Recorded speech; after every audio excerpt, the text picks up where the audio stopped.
கர்த்தருடைய நாமம் பரிசுத்தப்படுவதாக.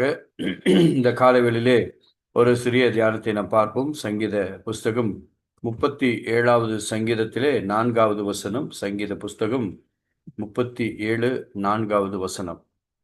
கர்த்தரிடத்திலே மனமகிழ்ச்சியாயிரு, அவர் உன் இருதயத்தின் வேண்டுதல்களை உனக்கு அருள் செய்வார். கர்த்தரிடத்திலே மனமகிழ்ச்சியாயிரு. நாம் தேவன் நம்மிடத்திலிருந்து எதிர்பார்க்கிறது, நாம் மனமகிழ்ச்சியோடு, சமாதானத்தோடு, சந்தோஷத்தோடு, விடுதலையோடு, ஆசீர்வாதங்களோடு இருக்க வேண்டும் என்று தேவன் நம்மிடத்திலே நற்காரியங்களை கொடுத்து அதை எதிர்பார்க்கிறார். அதனால்தான் நம்முடைய கர்த்தருடைய பிள்ளைகள் எப்பொழுதும் மகிழ்ச்சியாக இருக்க வேண்டும்.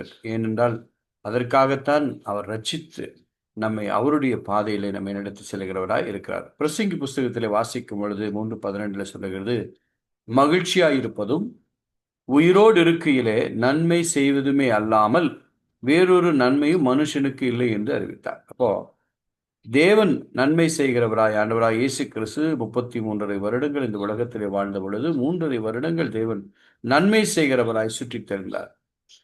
இப்படிப்பட்ட ஒரு நன்மை செய்வதுதான் நமக்கு கொடுக்கப்பட்ட அருமையான மன மகிழ்ச்சி என்று சொல்லி வேதம் சொல்லுகிறது. 119 174 சொல்லப்பட்டிருக்கிறது, கர்த்தருக்குள் மகிழ்ச்சியா இருப்பது தேவ பலன். அந்த தேவ பலனை ஆண்டவர் நமக்கு தந்திருக்கிறார். அப்பொழுது என்றால் நாம் எப்பொழுதும் கர்த்தருக்குள் கலிகூர்ந்து மகிழ்ந்து தேவனை நாம் ஆராதித்து தேவனுடைய நாமத்தை பரிசுத்தப்படுத்த வேண்டும் என்று வேதம் விரும்புகிறது. ஆபகுக்கில் சொல்லப்பட்டிருக்கிறது, நான் கர்த்தருக்குள் மகிழ்ச்சியாக இருப்பேன், என் ரட்சிப்பின் தேவனுக்குள் களி கூறுவேன். ரட்சிப்பை இலவசமாய் கொடுத்த தேவாதி தேவனை நாம் எப்பொழுதும் மகிழ்ந்து அவரை நாம் புகழ்ந்து பாடி நாமும் அவரை மகிழ்ச்சியாக்கி நாமும் மகிழ்ந்து நாம் புது பலன் அடைகிறவராய் இருக்கிறோம். இதைத்தான் சங்கீதக்காரர் தாவீது தன்னுடைய வாழ்க்கையிலே நடைமுறைகளிலே எவ்வளவோ போராட்டங்கள், துன்பங்கள், அவனுக்கு அநேக எதிரிகள், பிரச்சனைகள் இருந்தாலும் அவர் சொல்லுகிறார், நான் கர்த்தருக்குள் மனமகிழ்ச்சியா இருக்கிறேன் என்று. இந்த மனமகிழ்ச்சி தான் ஆண்டவர் நம் ஒவ்வொருவருக்கும் தந்திருக்கிறார். அதனால்தான் இந்த மனமகிழ்ச்சி என்பது நம்முடைய வாழ்க்கையிலே அவர் தந்த அந்த மனமகிழ்ச்சியை நாம் காத்துக்கொள்கிறவர்களாக இருக்க வேண்டும். சங்கீதம் வார்த்தையை சொல்லுகிறது, 119வது சங்கீதம் 77 சொல்லுகிறது, கர்த்தருடைய வேதம் நமக்கு மனமகிழ்ச்சியாக இருக்கிறது. என் அன்பு தேவனுடைய பிள்ளைகளே, கர்த்தருடைய வேதம்தான் நமக்கு இந்த நாட்களிலே மனமகிழ்ச்சியை தருகிறது. அந்த மனமகிழ்ச்சி தான் நமக்கு தேவ பலனாய் இருக்கிறது. அதனால்தான் தெளிவாக சொல்லுகிறார்கள், எப்படி இந்த மனமகிழ்ச்சியை நாம் பெற்றுக்கொள்ள முடியும் என்று வேத பண்டிதர்கள் சொல்லும் பொழுது, ஏசாயா தீர்க்கதரிசியிலே சொல்லப்பட்ட பொழுது, ஓய்வு நாளை மனமகிழ்ச்சி நாள் என்று கர்த்தருடைய பரிசுத்த நாளை மகிமையுள்ள நாள் என்று சொல்லி அதை மகிமையாய் எண்ணுவாயானால் என்ன ஆகுதுன்னா, அப்பொழுது கர்த்தரில் மனமகிழ்ச்சியா இருப்பாய் என்று சொல்லப்பட்டிருக்கிறது. எப்பொழுது மனமகிழ்ச்சி? நாம் எப்பொழுதெல்லாம் தேவனை ஆராதிக்கவர். ஆகினால்தான் நாம் சபை கூடுதலை விடக்கூடாது. ஏனென்றால் சபை கூடுதல் என்பது தேவனுடைய நாமத்திலே, தேவனுடைய சமூகத்திலே நம் மகிழ்ச்சியோடு கர்த்தருக்கு ஆராதனை செய்து ஆனந்த சத்தத்தோடு அவர் சன்னதி முன் வாருங்கள் என்று சொல்லப்பட்டிருக்கிறது. அப்படி என்றால் மனமகிழ்ச்சி எங்கு உண்டாகிறது என்றால் வேதத்திலிருந்து, வேத வார்த்தையில் உண்டாகிறது.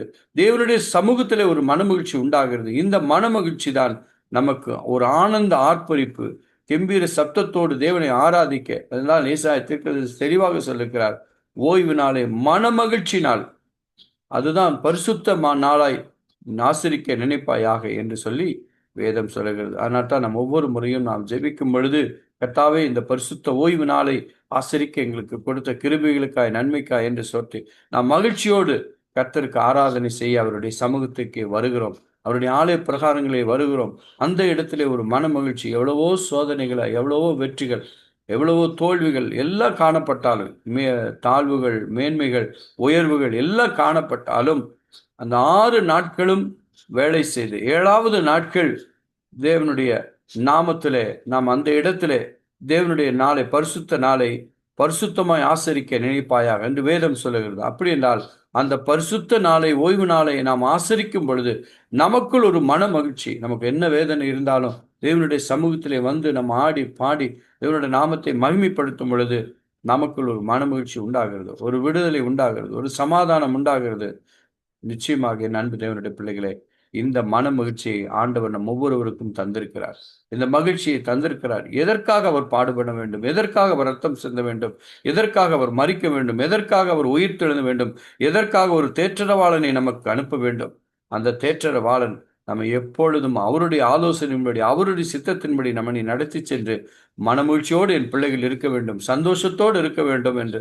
அதனால்தான் புதிய ஏற்பாடில் சொல்லப்பட்டிருக்கிறது, எப்பொழுதும் சந்தோஷமாயிருங்கள் என்று சொல்லப்பட்டிருக்கிறது என்று மறுபடியும் சொல்லுகிறேன் என்று சொல்லுகிறார்.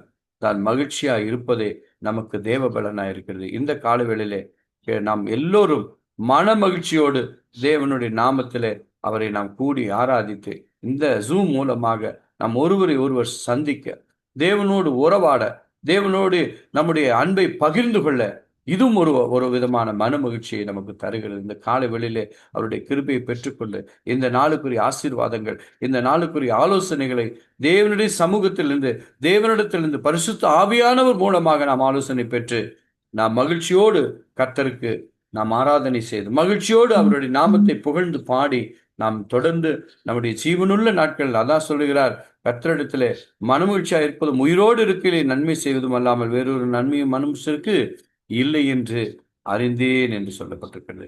அப்படி என்றால் நாம் உயிரோடு இருக்கும் நாளெல்லாம் நாம் மனமகிழ்ச்சியோடு இருப்பதுதான் தேவ சித்தமாயிருக்கிறது.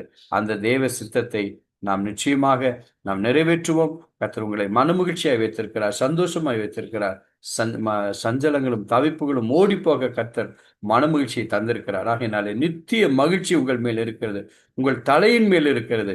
அந்த நித்திய மகிழ்ச்சியை பெற்றுக்கொண்ட நாம் மகிழ்ச்சியோடு கர்த்தருக்கு நாம் ஆராதனை செய்து, மகிழ்ச்சியோடு தேவனுடைய நாமத்தை இம்மட்டும் கொடுத்த ஜீவன் பலன் ஆயுசு நாட்களுக்காக மகிழ்ச்சியோடு நாம் தேவனுடைய சமூகத்திலே காத்திருப்போம். தேவனுக்கென்று நாம் கொடுக்கப்பட்ட எல்லா விதமான நன்மைகளை பெற்றுக்கொண்ட நாம் தேவனை மகிமைப்படுத்துவோம். மகிழ்ச்சியாயிருங்கள், மகிழ்ச்சியாயிருங்கள், மகிழ்ச்சியாயிருங்கள். கர்த்தர் உங்களை எல்லாவற்றிலும் மகிழ்ச்சியாய் வைப்பார். ஆமென்.